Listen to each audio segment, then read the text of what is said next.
A nossa diretora, a professora Anelisa Bechara, ela foi estagiária, ela conta como foi. Nossa, Anelisa, nossa, foi estagiária, foi chocante que quando ela foi, eu fazia, recepcionava, né, quem estava chegando, os calouros, ela foi como caloura para lá, e ela ficou assustada comigo, né, tá, aí ela veio estagiar. Estagiar tomou amor pela coisa e tal, depois ela virou diretora. Foi uma das diretoras fantásticas, que ela pegou o tempo brabo mesmo do jurídico, mas Sim. muito brava.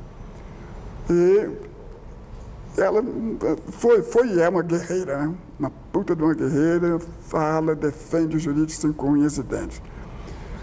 Então, ela foi muitas situações que ela viveu lá dentro. E assim, aquela carência do jurídico, aquela miserabilidade do jurídico.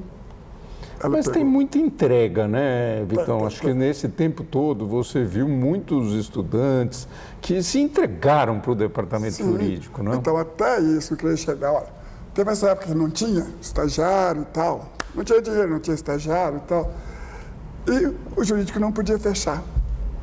O que é que eu fazia? Você fez parte disso também. Que eu entrevistava a pessoa, falava, você aqui é trabalhista, eu ligava para o teu escritório. Sim. Você pode me atender? Aí eu mandava lá, você atendia graciosamente, com a procuração de tudo, graciosamente, do seu escritório, tá? Os clientes que eu mandava, que atendia lá na rua, eu mandava para os escritórios. Então, teve vários advogados que trabalhavam aqui no centro e que atendiam dessa forma. Tinha o Biscoito, tinha o Checcara, que morava aqui, olha. Carlos Alberto Maldonado. Carlos Alberto Maldonado e tal, que também só fazia criminal. Aí tinha criminal, fazia a ficha, vai lá que eles atendem. Leva tudo, gracioso, mas vários. Então, os que moravam aqui no centro. Era o escritório lá com Mazina. Exatamente. Com o professor Checaira. O professor Checaira e tal. Então, eles faziam essa parte criminal, você fazia o trabalhista. Tinha vários que faziam. Eu sabia quem. A habilidade do pessoal, você quer família? Então, eu ligava, falei, quando você pode atender? Eu mandava para lá, assim, o jurídico sobreviveu por um ano, viu? Foi muito forte essa época. E foi a época também que, como o jurídico não tinha dinheiro para nada. E pagava o funcionário, claro que não, mas não tinha. Então veio aquela puta história, como fazer. Aí fizeram uma reunião aqui na sala estudante para saber como ia acudir o departamento jurídico e os funcionários. E veio uma proposta de demitir os funcionários e pagar quando tivesse dinheiro. Tá. Aí veio aquela revolução, votou, não, permanece, tal, mas como é que faz? Para o Vitão, nós vamos fazer o seguinte, ele vai morar na casa estudante. Você topa, Vitão? Eu falei, topa.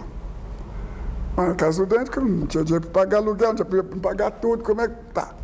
Então você mora na casa estudante e o bandejão, o centro acadêmico ofereceu o bandejão. Que naquela época era o 11 que cuidava do bandejão, Era o 11 que né? cuidava, sim. Aí então, tinha até a minha carteirinha que eu chegava, comia no bandejão e ia para o jurídico e ia para a casa estudante. Então, isso foi um tempão, até que essa questão econômica do jurídico. Então, morei 10 anos na casa estudante, sim. E isso foi muito bom para uma interação com o pessoal, né? Aí que eu tô Quanta falando. gente você conheceu ali, né? Sem dúvida nenhuma, sem dúvida nenhuma. Veja, então tinha essa integração total. O passeio que eu fiz, centro acadêmico, o departamento jurídico, casa do estudante. E aí chegamos na peruada, né, Vitão? Chegamos na peruada. Eu lembro do ano de 1983, que foi o ano que eu entrei na faculdade. Exato. Né? E foi o ano que a peruada voltou. Exatamente. Conta aí um pouco como foi aquela primeira peruada lá. Bom, da era moderna, vamos dizer assim, né? Porque a peruada já existia no passado. Mas em 83 ela voltou, né? Retorna e tal, o pessoal descobriram, né, que existia esse movimento e tal. como eu trabalhava lá na boate gay, tinha o Miguel, vários. O Drovas. O Drovas, o Adnan. O Adnan era o presidente do 11. O presidente do 11, a Rosi. Vamos buscar o Vitão e tal, para participar da piruada. Vou lá, eu sabia o que é piruada. Aí foi, me explicaram mais ou menos. E falaram, então precisa de fantasia e tal. Eu falei, eu vou ofertar, vou abrir o guarda-roupa de baile da boate, que era medieval, e emprestar roupa do nosso corpo de baile para quem quisesse. Aí foi lá vários alunos e tal. Tem uma que eu posso até dizer o nome dela, é a Fernanda Leão. A Fernanda. A Fernanda Leão foi lá, pegou a roupa bonitona, vestiu e tal, para vir para a piruada. Foi muito engraçado aquilo. Bom, como eu trabalhava lá também, tinha vários até estilistas que frequentavam e tal. Tinha um cara que na época era muito famoso, chamado Darby Daniel. Ele ganhava todos os desfiles de fantasia no Rio de Janeiro. E eu convidei ele para vir na piruada e ele resolveu vir, tadinho. E ele não sabia nada do que era a piruada também. Não sabia. E ele veio com a fantasia quentíssima, que ele não mandou meio quarteirão, desistiu. Aí tinha também a Luz del Fuego, uma indiazinha também, que fazia um espetáculo para mim lá no medieval, enrolado numa cobra. Tá. Aí o Miguel foi lá, pegou o carro dele, foi buscar essa índia que trouxe essa índia para cá. E claro que piruada é regrada a cachaça. O pessoal de início... Jamel, a caninha do bacharel. Essa história é muito bonita. E, bom, começou aí essa história da piruada, então ninguém tinha muita noção. Aliás, até foi meio perigosa. Nós estamos na época de ditadura mesmo. Presidente era o João Batista Figueiredo, general, foi o último presidente militar.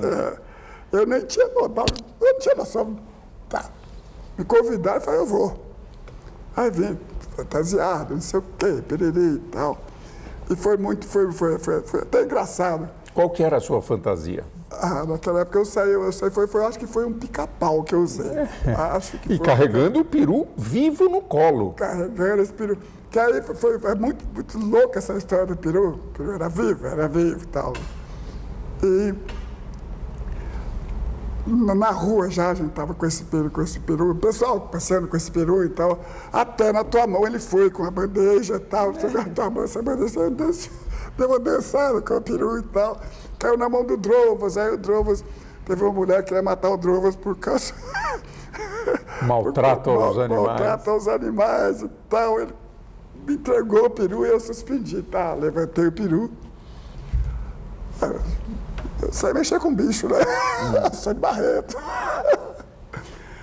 E aí eternizou esse peru comigo, porque aí eu comecei a fazer do peru um estandarte. Fez o estandarte e tal. E... Quer dizer, a cada ano se repetia o ritual do peru na sua mão. Exatamente. Aí eu falei, não, tá, grito do peru, com o Vitão, então fazia invasão de classe e tal. Peru e aquela coisa foi tomando um vulto muito grande, mas muito grande. E naquela época também a Saraiva era aqui, em frente, o porão. Sim, é verdade. E o Toninho, que era o dono da Saraiva, ele era muito simpático comigo, me adorava e tal. E sabia que eu me virava com fantasia. Ele falou, não, o Toninho, tinha o Toninho, que era o secretário do centro acadêmico também, fazia Toninho ofício, Passarinho. Toninho Passarinho. Ele fazia um ofício como se fosse uma pendura e levava lá para o Toninho da Saraiva e pedindo a ele dinheiro para confeccionar a minha fantasia. Ele falou, não, eu posso bancar. Então começou a Saraiva bancar as fantasias do Vitão. Ligação da editora Saraiva com a peruada. Com a muito peruada. bom. E aí tá. Mandava confeccionar, fazia um croquis, levava para ele aprovava, dava dinheiro, buscava e tal. Aí começou assim, e tal. Era muito diferente a peruada, né? Porque naquela época também para fazer a peruada não tinha dinheiro, né?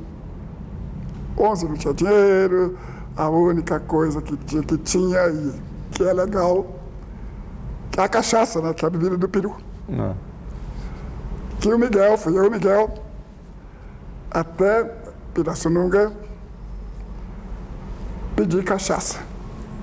E conseguiu. E fomos aqui na Jabel, que fornecia. Porque depois dos outros anos todos, ela continuou fornecendo. Continuou fornecendo. Aí virou a caninha do bairro Jamel, a caninha do bacharel. Então teve essa evolução muito grande da Mas você via que tinha ali sempre uma mensagem política, né? Sim, sempre alguma crítica política que era feita. As primeiras piruadas, nossa, era muito política, assim. Era aquilo que me instigava também. Era Porque muito ainda política. tinha um contexto de crítica ao próprio regime militar, né? Exatamente, exatamente. Então era interessante isso, que até o jurídico, os estagiários vinham, fizeram um carro, chamava os Cavaleiros da Távola Redonda. Tinha um estagiário que veio vestido de armadura em cima de um carro lá. Teve uma outra menina, que eu esqueci o nome dela, tal, que construiu lá com a Dama da Justiça do lado. Então, tá. E naquela época eu saí em cima desse carro levando o peru vivo. Tá. E os estagiários vinham. Muito curioso, eles vinham com traziam seus assistidos. Os estagiários vinham com uma roupagem simples e tal, e até carregando um código.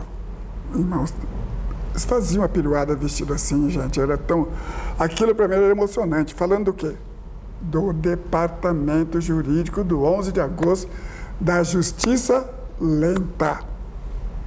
Então tinha todo esse contexto, a Casa do Estudante saiu na rua, você lembra muito bem disso. Carregando uma cama. Carregando a cama, cor-de-rosa, a cama tiraprosa. Isso. Tá? Então, isso motivava o quê? Os jornalistas. Por que essa cama cor-de-rosa? Aí vinha, falava da situação da Casa Estudante. Queria entrevistar, por que essa... Tá, falava do jurídico, do 11 de agosto. Tinha o trajeto que era muito interessante, que parava em frente à casa do Golfredo. Nossa, quando o professor Golfredo descia da casa dele, ali na Avenida São Luís, para falar para os estudantes, era emocionante. Emocionante. Emocionante. O pessoal calava a boca e cantava seu hino nacional, aquela coisa fantástica mesmo. Passava assim em frente ali a Câmara, depois passava em frente o Fórum Criminal, que era aqui em cima. Sim, Palácio Mauá. E para curiosidade de todos, naquela época, eu vinha com o peru e nós entrávamos no fórum. Eu segurando o peru. As primeiras piruadas era isso, eu entrava, tinha aquela escadinha, ficava lá em cima, o pessoal cantava-se e fazia um mini discurso. A primeira foi isso, sim. Fazia um mini discurso falando do quê? Da justiça criminal. Aí o juiz da época, até o pessoal do fora era muito simpático, jogavam papel picado, aplaudia e tal, nós saímos. Passávamos o fórum em frente ao Fórum Central, também entrávamos lá dentro, até que começou a invasão. Aí na invasão o pessoal começou a escalar, né? Sim. Começou a escalar e pronto. Aí passávamos por lá, passava até em frente do tribunal ali e voltava para cá. Então fazia, o trajeto era esse, o trajeto oficial era esse. Aí voltava para cá e encerrava aqui. É, a peruada, o ridendo castiga-te mores. Exatamente. Com riso se modifica costumes. Muito bom, muito bom. O Vitão, estou me lembrando de uma vez que eu estava aqui nessa sala, defendendo a minha dissertação de mestrado, sentado ali, e a banca examinadora aqui. Era o grito do peru. Quando surgiu o grito do peru, que você invadiu aqui a sala, durante a minha dissertação de mestrado? Olha, isso foi no início da peruada. Nós tínhamos que motivar as pessoas para a peruada. Então, como fazer? Primeiro, saímos pedindo perus vivos. E quando não conseguia, comprava-se o peru. Que era o estandarte, né? Deixava os perus lá embaixo e tal, e pedimos também nos mercados que nos desse perus mesmo, da sadia e tal. que tinha depois, quem voltasse para cá, tinha um jantar que era oferecido perus fatiado, tal, com arroz e tal. Quem resistisse aquilo. Tá. E nós temos que motivar os alunos, como vamos invadir as salas. Invadir as salas para um convite e motivar os estudantes a sair. Então nós saímos com a bandazinha, uns velhinhos, tocando aquelas marchazinhas antigas e tal, que é até hoje, né? É. A banda do peru, e passando. Sala dos calouros, subindo e tal. Todas as salas eram invadidas e eu com o peru, né? Porque eu invadia e jogava o peru na cara de todo mundo. Ou seja, professores ficavam... Eu estava aqui na mesa, o diretor da faculdade, o professor Álvaro Vilaça Azevedo, e o meu orientador, que era o professor Magano. Quando chegou aqui, eu sabia que você estava defendendo a tua tese aqui. Eu falei, vamos lá. Invadi, talvez. A tua reação foi a coisa mais... Ué, mas eu tinha que esperar, né? Foi até bom porque deu tempo de pensar um pouco na resposta para as perguntas que estavam me fazendo. Então, o Grito do Peru tinha isso. Então, vários movimentos.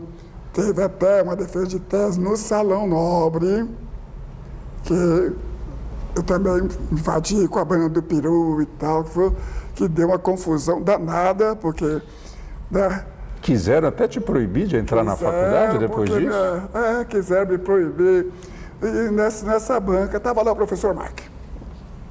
Tá. E aí virou aquela confusão. Tá, mas quem estava defendendo a tese que achou também um alívio, que tinha gente de fora, até do Rio de Janeiro estava ali, tá, para ver a defesa de tese dele.